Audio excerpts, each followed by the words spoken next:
Assalamualaikum warahmatullahi wabarakatuh. Halo guys, bertemu lagi dengan saya Diyar Muhammad Herullah, NPM 2310039 dari kelompok 5. Di sini saya akan sedikit sharing mengenai klinis. Di sini saya akan sedikit sharing bersama laboratorium anatomi. Baik, klinis yang pertama ada hernia. Baik, klinis pertama hernia nucleus pulposus atau HNP. Nah, apa sih itu hernia nucleus pulposus itu? Nah, merupakan suatu gangguan yang melibatkan ruptur anulus fibrosus hingga nukleus pulposis menonjol atau bulging. Nah, dan menekan ke arah kanalis spinalis. Nah, etiologi hernia nucleus pulposus. Nah, penyebab dari hernia nucleus HNP biasanya dengan meningkatnya usia terjadi perubahan degeneratif yang mengakibatkan kurang lentur dan tipisnya nukleus pulposus anulus fibrosus mengalami perubahan karena digunakan terus-menerus. Akibatnya anulus fibrosus biasanya di daerah lumbal dapat menyembul atau pecah. Nah, patofisiologi dari HNP. Nah, pada tahap pertama, sobeknya anulus fibrosus bersifat sirkumferensial. Nah, karena adanya gaya traumatik yang berulang, sobekan tersebut menjadi lebih besar dan timbul sobekan radial. Apabila hal ini telah terjadi, maka resiko HNP hanya menunggu waktu dan trauma berikutnya saja. Gaya presipitasi itu dapat disumsikan sebagai gaya traumatik ketika hendak menegakkan badan waktu trempleset, mengangkat beban berat dan sebagainya. Kemudian epidemiologi. Prevalensi HNP berkisar antara 1-2% dari populasi. Usia yang paling sering adalah usia 30-50 tahun. Pada penelitian HNP paling sering dijumpai pada tingkat L4-L5. Titik tumpuan tubuh di L4 dan L5 SI. Penelitian Damers dan Kohler pada 1431 pasien dengan herniasi diskus lumbalis memperlihatkan bahwa HNP L3 sampai L4 secara bermakna dari usia tua dibandingkan dengan pasien HNP L4 L5. Nah, faktor resiko HNP. Berikut ini adalah faktor resiko yang meningkatkan seorang mengalami HNP. Nah, yang pertama itu usia. Nah, usia merupakan faktor utama terjadinya HNP karena anulus fibrosus lama-kelamaan akan hilang elastisitasnya sehingga menjadi kering dan keras, menyebabkan anulus fibrosus mudah berubah bentuk dan ruptur. Kemudian yang kedua ada trauma. Terutama trauma yang memberikan stres terhadap kolumna vertebralis seperti jatuh. Kemudian yang ketiga ada pekerjaan terutama yang sering mengangkat barang berat dan cara mengangkat barang yang salah meningkatkan resiko terjadinya HNP. Kemudian yang terakhir ada faktor gender. Nah, pria lebih sering terkena HNP dibandingkan wanita. Hal ini terkait pekerjaan dan aktivitas yang dilakukan pada pria cenderung ke aktivitas fisik yang melibatkan kolumna vertebralis. Nah, kemudian penata laksanaan terapi dimulai menggunakan modalitas fisioterapi yang digunakan yaitu transcutaneous electrical nerve stimulant atau TENS, activation deep muscle exercise, dan isotonic dan meningkatkan kekuatan otot. Sedangkan untuk tujuan jangka panjangnya adalah meningkatkan kemampuan fungsional pasien.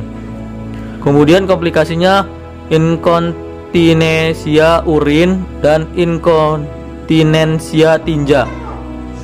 Hilang sensasi di area sekitar dubur dan paha bagian dalam. Kemudian kerusakan saraf permanen yang menyebabkan kelumpuhan. Prognosis hernia nukleus pulposus (HNP) pada pasien yang menjalani operasi laminektomi memiliki angka mortalitas 0,3%. Pasien yang mendapat terapi dini dan agresif memiliki prognosis keseluruhannya yang lebih baik. Nah, pencegahannya, hernia nukleus dapat dicegah terutama dalam aktivitas fisik dan pola hidup. Hal-hal berikut ini dapat mengurangi resiko terjadinya HNP. Yang pertama, olahraga secara teratur untuk mempertahankan kemampuan otot seperti berlari dan berenang. Kemudian, hindari mengangkat barang yang berat.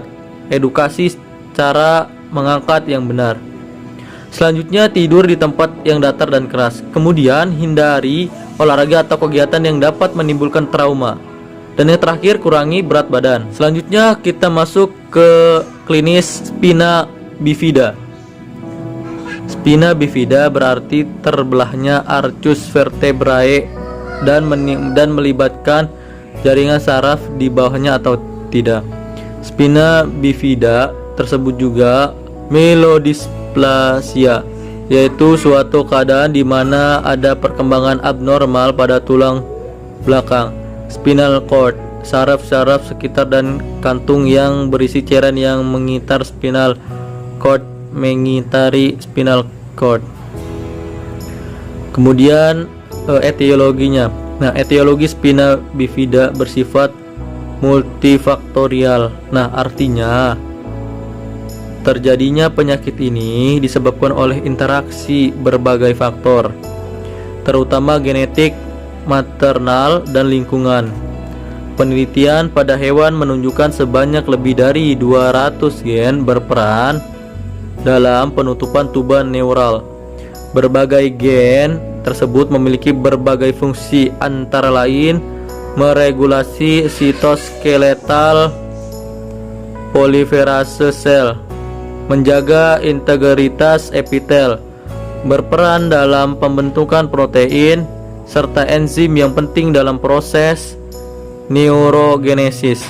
Mutasi akan menyebabkan malforasi dan efek tuba neural yang salah satunya bermanifestasi sebagai spina bifida. Kemudian patofisiologi spina bifida berhubungan dengan kegagalan plat tuba untuk menyatu dan menutup. Oleh karena itu, perlu untuk memahami embriogenesis dan plat neural.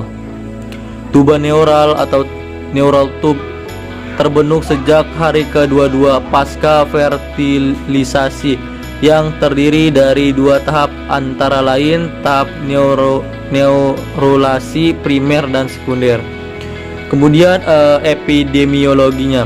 Nah, spina bifida merupakan gangguan non-kromosomal yang terjadi di Amerika Serikat dengan angka prevalensi sebesar 30 per 100.000 kelahiran hidup.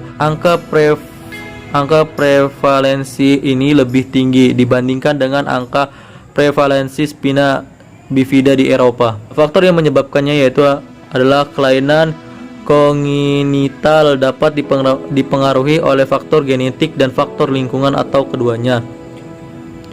Spina bifida merupakan salah satu kasus kelainan kongenital yang sering terjadi pada bayi yang baru lahir di Indonesia setelah encephalus dan anencefali. Nah, penyakit spina bifida atau sering dikenal dengan sumbing tulang belakang adalah salah satu penyakit yang banyak terjadi pada bayi. Penata laksanaan. Kemudian penata laksanaan. Resiko terjadinya spina bifida bisa dikurangi dengan mengonsumsi asam folat. Kekurangan asam folat pada seorang wanita harus dikoreksi sebelum wanita tersebut hamil. Karena kelainan ini terjadi sangat dini. Kepada wanita yang berencana untuk hamil dianjurkan untuk mengonsumsi asam folat sebanyak 0,4 mg per hari. Kebutuhan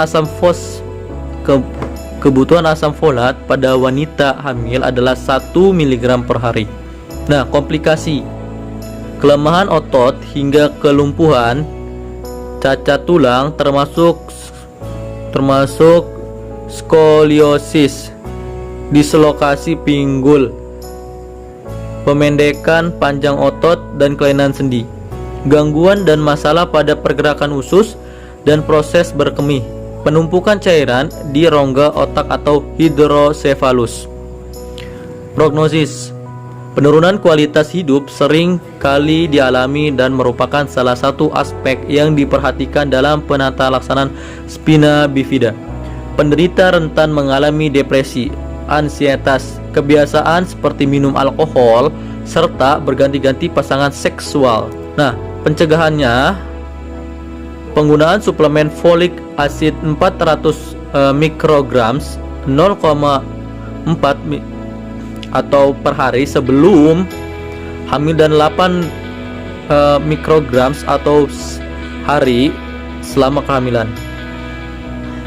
Penggunaan suplemen folik acid penting untuk menurunkan resiko terjadinya efek neural tube seperti spinal bifida. Folik acid,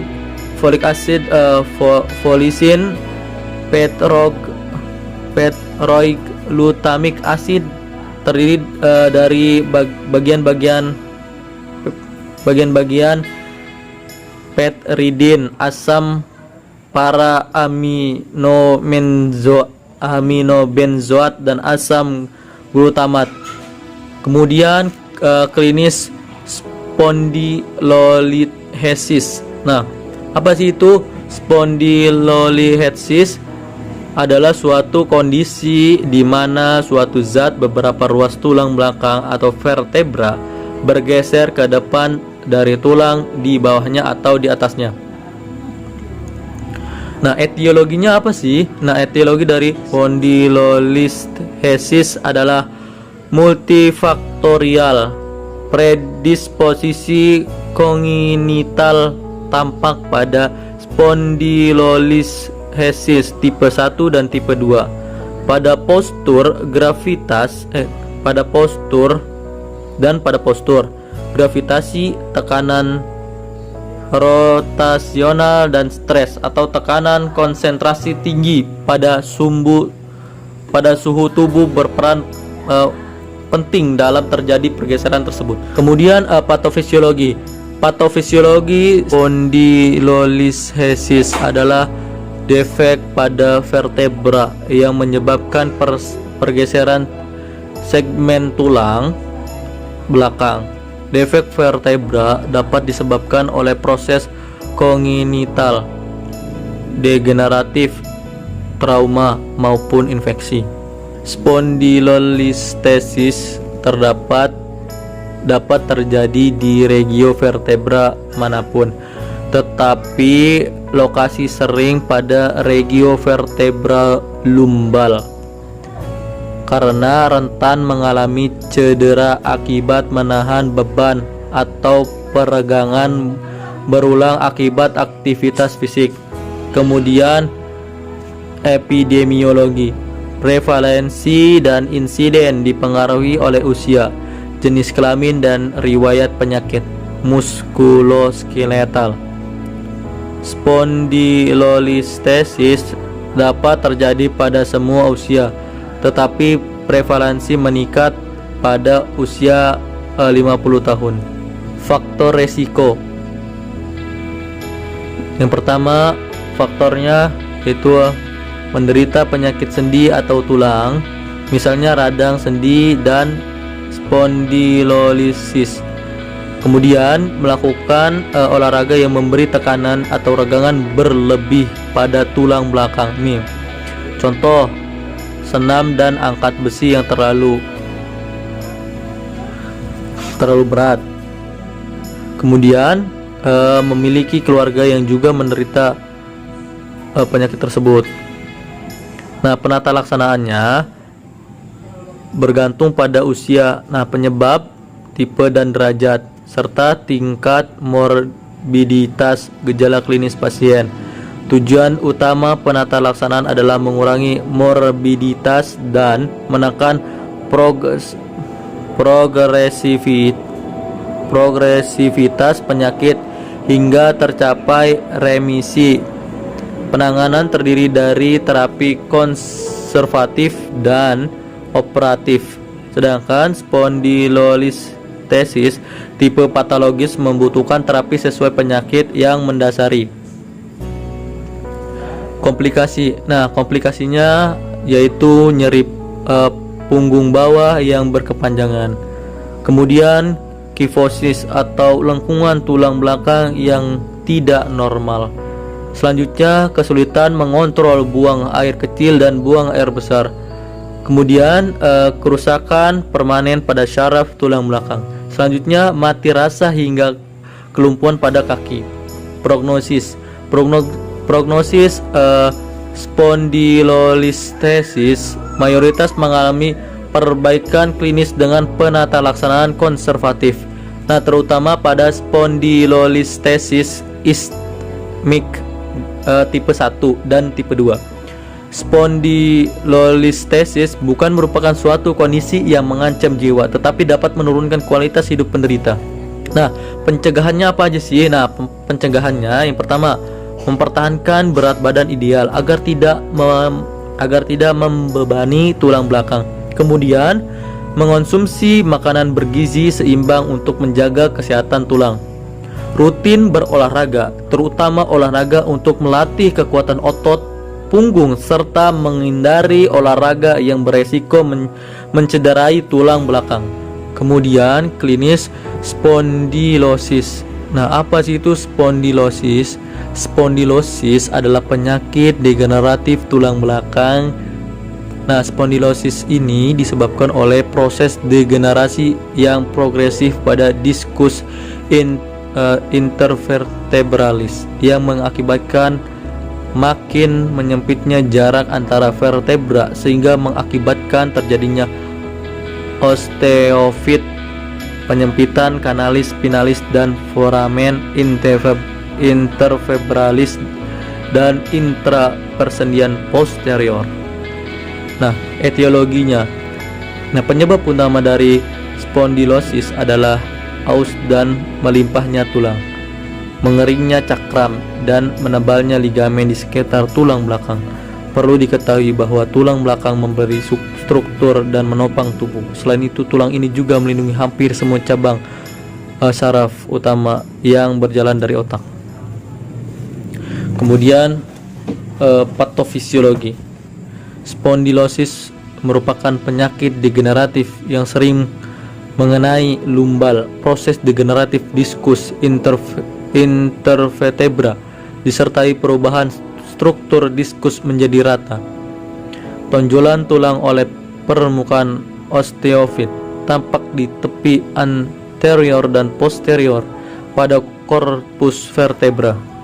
Epidemiologinya yaitu menunjukkan nyeri punggung bawah masuk pada urutan yang ke-19 dengan presentase 27% dan prevalensi dirasakan seumur hidup sebanyak 60%. Kemudian faktor resiko. Kelebihan berat badan, cedera atau trauma pada sendi, predisposisi genetik. Orang yang memiliki pekerjaan atau berolahraga yang memberikan stres berulang pada sendi tertentu. Usia. Gejala seringkali dilaporkan pertama kali di antara usia 20 dan 50 tahun. Lebih dari 80% orang di atas 40 tahun memiliki bukti spondylosis pada studi X-ray jenis kelamin untuk orang di bawah 45 tahun. Ini osteoartritis lebih umum terjadi pada pria. Setelah usia 45 tahun, osteoartritis lebih sering ditemukan pada wanita. Penata laksanaan fisioterapi pada kondisi dengan menggunakan infrared, TENS dan terapi latihan menambah wawasan dan ilmu pengetahuan serta menyebarluaskan informasi tambahan tentang peran fisioterapi pada kondisi low back pain pada kalangan fisioterapi medis dan kalangan luas. Nah, komplikasinya apa aja sih? Nah, komplikasinya yaitu ada yang pertama, stenosis tulang belakang. Kondisi penyempitan saluran saraf pada tulang belakang yang menyebabkan gejala mati rasa, kesemutan atau kelemahan pada kaki. Kemudian radikulopati serviks, perubahan pada cakram atau tulang di punggung yang menyebabkan saraf terjepit sehingga menimbulkan nyeri, mati rasa dan hipersensitivitas pada punggung. Kemudian myelopati spondilitik serviks, sumsum tulang belakang yang terkompresi atau terjepit sehingga menimbulkan nyeri dan mati rasa pada tungkai kaki. Kemudian skoliosis, ada hubungan antara kelainan tulang belakang ini dengan skoliosis, yaitu melengkungnya tulang belakang ke arah samping sehingga tulang belakang membentuk huruf S atau C. Prognosis, spondylosis merupakan penyakit degeneratif tulang belakang, di mana hal ini sulit untuk kasus ini tidak menimbulkan kecacatan yang nyata, namun perlu diperhatikan juga mempengaruhinya seperti adanya kompresi dan penyempitan saraf yang nantinya dapat menyebabkan kelumpuhan bahkan gangguan perkemihan. Pada pasien yang sudah mengalami degeneratif pada lumbalnya namun sudah tidak merasakan adanya nyeri pada daerah panggung bawah dalam waktu 1 minggu, maka kondisi pasien akan membaik dalam waktu 3 bulan. Nah, pencegahannya yaitu yang pertama, duduk dan berdiri dengan benar. Kemudian belajar mengangkat dengan benar, berolahraga secara teratur atau latihan aerobik sangat baik. Kemudian raih dan pertahankan berat badan yang sehat. Kemudian makan sehat, diet seimbang, rendah lemak, kaya buah-buahan dan sayuran. Berhenti merokok, hindari penggunaan alkohol secara berlebihan. Kemudian yang terakhir itu beristirahatlah yang banyak. Cukup sekian penjelasan klinis dari saya. Semoga bermanfaat untuk teman-teman. Kurang lebihnya mohon maaf apabila ada kesalahan. Wabillahi taufiq wal hidayah. Wassalamualaikum warahmatullahi wabarakatuh.